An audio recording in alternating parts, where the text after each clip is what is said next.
بسم اللہ الرحمن الرحیم۔ السلام علیکم سامعین محترم، پروگرام فکری حریت کے ساتھ آپ کا میزبان حاضر خدمت ہے۔ سامعین، جیسا کہ آپ جانتے ہیں کہ مقبوضہ جموں کشمیر کے باشندے ایک طویل عرصے سے بھارت کے جابرانہ اور ظالمانہ تسلط کے خلاف اپنی جدوجہد جاری رکھے ہوئے ہیں۔ آزادی کا خواب دیکھنے کے لیے اور اس جدوجہد کو عملی تعبیر دینے کے لیے کشمیری نوجوانوں نے قربانیوں کی ایک بے مثال تاریخ رقم کی ہے۔ کشمیری عوام کو اپنا پیدائشی حق دینے کے بجائے ہندو استعمار نے نہتے کشمیریوں کے خلاف ریاستی دہشت گردی کے بھیانک ہتھ کنڈوں کا سلسلہ شروع کر دیا۔ 27 اکتوبر 1947 سے آج تک بھارتی حکمرانوں نے کشمیریوں کی جائز آواز کو دبانے کے لیے فوجی طاقت کا استعمال کیا ہے، اور اس مختصر سے خطے میں ایک چھوٹی سی وادی میں 10 لاکھ سے زائد فوج کو تعینات کیا گیا ہے، اور پھر یہاں انہیں کھلی آزادی دینے کے لیے، کشمیریوں کی نسل کشی کے لیے، ان کو کچلنے کے لیے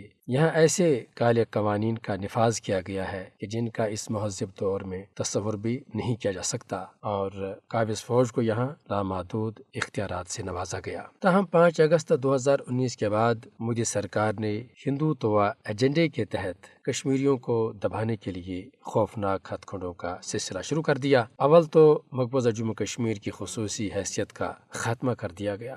اور پھر اس کے بعد 35 آرٹیکل کو بھی ہٹایا گیا، جو کہ ایک رکاوٹ تھی کہ کوئی بھی غیر کشمیری مقبوضہ جموں کشمیر میں آباد نہیں ہو سکتا، شہریت حاصل نہیں کر سکتا، ملازمت اختیار نہیں کر سکتا، اپنی رہائش نہیں رکھ سکتا۔ لیکن ان سب رکاوٹوں کو مودی سرکار نے اب دور کر دیا ہے،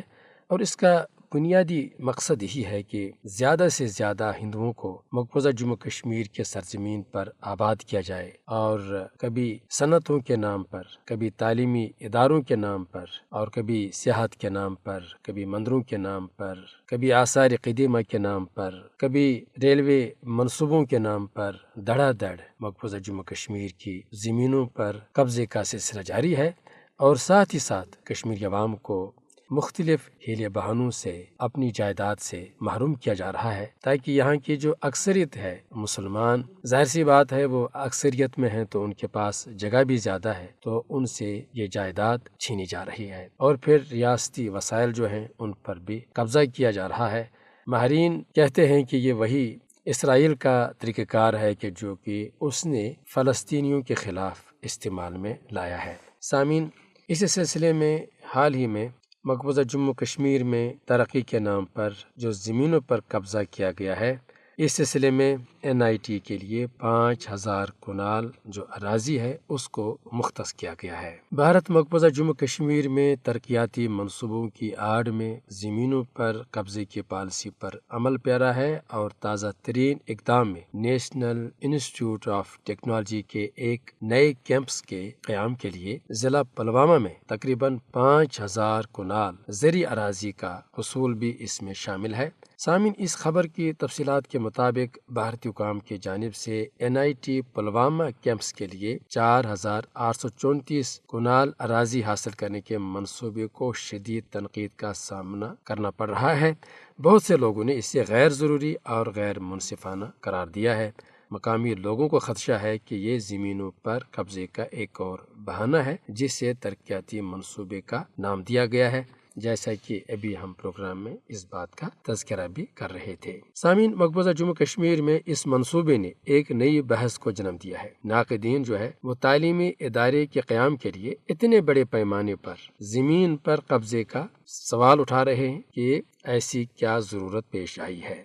اس فیصلے سے شہریوں اور جو مقامی برادری کے لوگ ہیں وہ سمجھتے ہیں کہ یہ آبادی کا تناسب تبدیل کرنے اور سیاسی منظرنامے کو تبدیل کرنے کا ایک ہتھ کنڈا ہے، اور یہاں شہریوں میں اس حوالے سے شدید تشویش پائی جاتی ہے۔ نیشنل انسٹیٹیوٹ آف ٹیکنالوجی کے لیے پلوامہ میں آخر 5000 کنال اہم زرعی اراضی کیوں حاصل کی جا رہی ہے؟ مقامی باشندوں نے یہ بنیادی سوال اٹھایا ہے۔ ناقدین کا کہنا ہے کہ اگر تعلیم حقیقی طور پر ایک ترجیح ہے تو حکومت کو مزید اہم مسائل جیسا کہ ST قبائل اور پھر ذاتوں کے حوالے سے جو غیر متوازن ریزرویشن کی جو پالیسی ہے اس پر توجہ دینی چاہیے کہ بہت سے لوگ تعلیم سے یہاں محروم ہیں، بہت سے لوگ یہاں روزگار سے محروم ہیں، اور کشمیری نوجوانوں کو ایک طرف روزگار سے محروم کیا جا رہا ہے۔ ماہرین تعلیم اور سیاسی تجزیہ کاروں نے بھی اتنے وسیع پیمانے پر زمین کے حصول کی ضرورت پر سوال اٹھایا ہے۔ ایک سکالر طاہر فیراز نے منصوبے پر سوال اٹھاتے ہوئے کہا ہے کہ NIT پلوامہ